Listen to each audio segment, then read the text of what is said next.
بالله من الشيطان الرجيم بسم الله الرحمن الرحيم إن الله وملائكته يصلون على النبي يا أيها الذين آمنوا صلوا عليه وسلموا تسليما اللهم صل على سيدنا ومولانا محمد معدن الجود بالكرم وآله الكرام وابنه الكريم وبارك وسلم صلاة وسلاما عليك يا رسول الله صلى الله تعالى عليه وسلم۔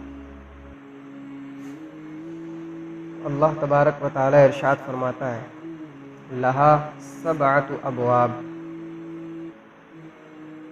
اس کے 7 دروازے ہیں، لکل باب منہم جزء مقسوم، اور ہر دروازے کے لیے ان میں سے ایک حصہ بٹا ہوا ہے۔ یہاں جزء سے مراد گروہ ہے، جماعت اور فریق ہے، اور دروازوں سے مراد طبقات ہیں جو اوپر نیچے بنے ہوئے ہیں۔ جہنم کا ہر طبقہ ایک گروہ کے لیے مخصوص ہے۔ ابن جریر کا قول ہے کہ جہنم کے طبقات 7 ہیں، جہنم، لظا، پھر حطمہ، پھر سعیر، پھر سقر، پھر جحیم اور پھر حاویہ۔ یہ 7 طبقات جہنم کے ہیں۔ پہلا طبقہ موحدین کے لیے، دوسرا یہود کے لیے، تیسرا نصارہ کے لیے، چوتھا سائبین کے لیے، پانچواں آتش پرستوں کے لیے، اور چھٹا مشرکوں کے لیے، اور 7واں منافقوں کے لیے۔ اور جہنم سب سے اوپر کا طبقہ ہے، اور باقی سب مذکورہ ترتیب کے ساتھ اس کے نیچے ہیں۔ مطلب سب سے اوپر جہنم ہے، پھر لظا ہے، پھر حطمہ ہے، پھر اس کے بعد جو نام ہے وہ سارے اس کے نیچے ہیں۔ اور یہ بائے معنی ہے کہ اللہ تبارک و تعالیٰ ابلیس کے پیروکاروں کو 7 گروہ میں تقسیم فرمائے گا، اور ہر گروہ اور فریق جہنم کے ایک طبقے میں رہے گا۔ اس کا سبب یہ ہے کہ کفر اور گناہوں کے مراتب چونکہ مختلف ہیں، اس لیے جہنم میں دخول کے لیے ان کے درجات بھی مختلف ہیں۔ اور یہ بھی کہا گیا ہے کہ ان 7 طبقات کو انسان کے 7 اعضائے بدن کے مطابق بنایا گیا ہے۔ اعضائے بدنیہ کون کون سے ہیں؟ 7 وہ یہ ہیں: آنکھ، کان، زبان، پیٹ، شرمگاہ، ہاتھ اور پیر، کیونکہ یہی اعضاء گناہوں کا مرکز ہے، اسی لیے ان کے وارد ہونے کے دروازے بھی 7 ہیں۔ حضرت علی رضی اللہ تعالیٰ عنہ سے مروی ہے کہ جہنم کے اوپر نیچے تہ بتہ 7 طبقات ہیں، لہٰذا پہلا بھرا جائے گا، پھر دوسرا، اور پھر تیسرا، اور اسی طرح سب طبقات بھر دیے جائیں گے۔ بخاری نے اپنی تاریخ میں اور ترمذی نے حضرت ابن عمر رضی اللہ تعالیٰ عنہما سے روایت کی ہے کہ نبی کریم صلی اللہ تبارک و تعالیٰ علیہ وسلم ارشاد فرماتے ہیں جہنم کے 7 دروازے ہیں، ان میں ایک دروازہ اس شخص کے لیے ہے جس نے میری امت پر تلوار سونپی۔ ایک دروازہ اس شخص کے لیے جس نے امت پر تلوار چلائی۔ طبرانی نے اوسط میں روایت کی ہے کہ ایک مرتبہ حضرت جبریل علیہ السلام ایسے وقت میں تشریف لائے کہ اس وقت میں اس سے قبل کسی وقت میں نہیں آتے، اس سے پہلے اس وقت کبھی نہیں آئے۔ تو حضور صلی اللہ تبارک و تعالیٰ علیہ وسلم کھڑے ہو گئے اور فرمایا جبریل کیا بات ہے؟ میں تم کو متغیر دیکھ رہا ہوں، بدلا ہوا۔ جبریل نے عرض کی میں اس وقت آپ کے پاس آیا ہوں جبکہ اللہ تبارک و تعالیٰ نے جہنم کو دہکا دینے کا حکم دیا۔ آپ نے فرمایا جبریل مجھے اس آگ یا جہنم کے بارے میں بتلاؤ۔ جبریل نے عرض کی یا رسول اللہ تبارک و تعالیٰ نے جہنم کو حکم دیا اور اس میں 1000 سال تک آگ دہکائی گئی، یہاں تک کہ وہ سفید ہو گئی۔ پھر اسے 1000 سال تک دہکایا گیا یہاں تک کہ وہ سرخ ہوئی، اور پھر اسے حکم خداوندی سے 1000 سال تک اور بھڑکایا گیا یہاں تک کہ وہ بالکل سیاہ ہو گئی۔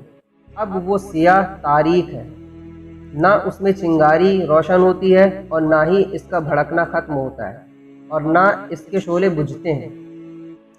اس ذات کی قسم جس نے آپ کو نبی برحق بنا کر مبعوث فرمایا، اگر سوئی کے نوک کے برابر بھی جہنم کو کھول دیا جائے تو تمام اہل زمین فنا ہو جائیں گے۔ اور قسم ہے اس ذات کی جس نے آپ کو حق کے ساتھ بھیجا، اگر جہنم کے فرشتوں میں ایک فرشتہ دنیا والوں پر ظاہر ہو جائے تو زمین کے تمام مخلوق اس کی بدصورتی اور بدبو کی وجہ سے ہلاک ہو جائے۔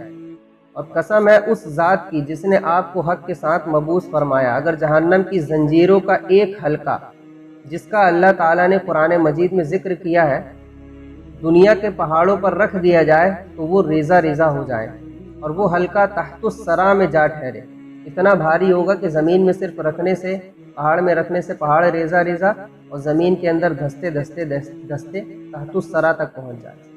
حضور صلی اللہ تعالیٰ علیہ وسلم نے یہ سن کر فرمایا، بس جبریل، بس اتنا تذکرہ ہی کافی ہے، میرے لیے یہ بات انتہائی پریشان کن ہے۔ راوی کہتے ہیں کہ تب حضور صلی اللہ تعالیٰ علیہ وسلم نے جبریل کو دیکھا تو وہ رو رہے تھے۔ آپ نے فرمایا، جبریل تم کیوں روتے ہو حالانکہ تمہارا اللہ تبارک و تعالیٰ کے یہاں بہت بڑا مقام ہے۔ جبریل نے کہا، میں کیوں نہ روں، میں ہی رونے کا زیادہ حقدار ہوں، کیا خبر علم خدا میں میرا اس مقام کے علاوہ کوئی اور مقام بھی ہو، کیا خبر کہیں مجھے ابلیس کی طرح نہ آزمایا جائے، وہ بھی تو فرشتوں میں رہتا تھا، اور کیا خبر مجھے ہاروت و ماروت کی طرح آزمائش میں نہ ڈال دیا جائے۔ تب حضور صلی اللہ تعالیٰ علیہ وسلم اور جبریل علیہ الصلاۃ والسلام دونوں اشکبار ہو گئے، اور یہ اشکباری برابر جاری رہی، یہاں تک کہ آواز آئی، اے جبریل، اے محمد صلی اللہ تعالیٰ علیہ وسلم، اللہ تعالیٰ نے تم دونوں کو اپنی نافرمانی سے محفوظ کر لیا ہے، آپ دونوں نافرمانی نہیں کرو گے، آپ دونوں کو اللہ تبارک و تعالیٰ نے اپنی نافرمانی سے محفوظ کر لیا۔ بس اس کے بعد جبریل علیہ الصلاۃ والسلام آسمانوں کی طرف پرواز کر گئے۔ نبی کریم صلی اللہ تعالیٰ علیہ وسلم ارشاد فرماتے ہیں کہ میرا گزر انصار کی ایک جماعت سے ہوا جو ہنس رہے تھے اور فضول باتوں میں مصروف تھے، تو اللہ کے رسول صلی اللہ تعالیٰ علیہ وسلم نے ارشاد فرمایا، تم ہنستے ہو حالانکہ تمہارے پیچھے جہنم ہے جسے میں جانتا ہوں، اگر تم جانتے تو کم ہنستے اور زیادہ روتے، تم کھانا پینا چھوڑ دیتے، پہاڑوں کی طرف نکل جاتے اور انتہائی مصائب پر برداشت کر کے اللہ کی عبادت کرتے۔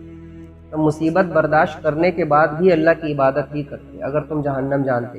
اللہ تبارک و تعالیٰ کی طرف سے ندا آئی، اے محمد صلی اللہ تعالیٰ علیہ وسلم، میرے بندوں کو نا امید نہ کرو، آپ خوشخبری دینے والے بنا کر بھیجے گئے ہیں، لوگوں کو مصائب میں ڈالنے والے بنا کر نہیں بھیجے گئے۔ بس رسول کریم صلی اللہ تعالیٰ علیہ وسلم نے فرمایا کہ راہ راست پر گامزن رہو اور رحمت خداوندی سے امید رکھو۔